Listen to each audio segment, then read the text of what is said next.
Mata uang fiat adalah alat tukar yang nilainya ditetapkan oleh pemerintah, bukan didukung komoditas fisik seperti emas. Kepercayaan publik menjadi landasan utamanya. Namun, sistem ini rentan terhadap penyalahgunaan, baik oleh pemerintah maupun aktor lain, yang menimbulkan kritik dan krisis sepanjang sejarah.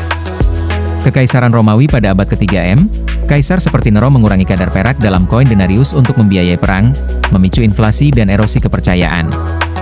Di abad pertengahan, raja-raja Eropa sering mencairkan koin dan mencampur logam murah, merusak integritas mata uang. Mata uang kontinental diterbitkan pada tahun 1775 di A selama Revolusi Amerika, namun dicetak berlebihan hingga kehilangan nilai, memunculkan istilah Not Worth a Continental. Assignats yang diterbitkan pada tahun 1789 selama Revolusi Prancis, di mana pemerintah mencetak uang kertas berlebihan untuk menyita aset gereja, berakhir dengan hiperinflasi dan keruntuhan ekonomi. Pada abad ke-20, Jerman Weimar mengalami hiperinflasi pada tahun 1923 akibat pencetakan uang untuk membayar utang Perang Dunia Pertama, yang menghancurkan tabungan rakyat.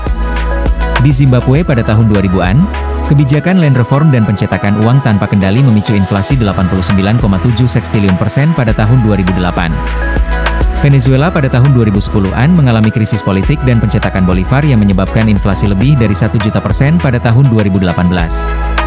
Di era modern, Argentina antara tahun 2007 hingga 2015 dituduh memanipulasi statistik inflasi untuk menjaga kepercayaan investor. Skandal Libor pada tahun 2012 melibatkan bank global yang memanipulasi suku bunga untuk keuntungan pribadi. Kebijakan kuantitatif easing pasca 2008 juga mendapat kritik sebagai penipuan halus yang menguntungkan elit finansial. Mazhab Austria, dengan ekonom seperti von Mises dan Hayek, menganggap fiat sebagai penipuan legal karena tidak transparan dan rentan inflasi. Bitcoin yang muncul pada tahun 2009 menjadi respons terhadap sentralisasi dan manipulasi fiat, menawarkan sistem desentralisasi berbasis blockchain. Pemerintah merespons dengan regulasi seperti UU anti pencucian uang dan pengawasan ketat terhadap perbankan. Teknologi juga digunakan dengan fitur keamanan canggih seperti hologram dan benang polimer untuk meminimalkan pemalsuan.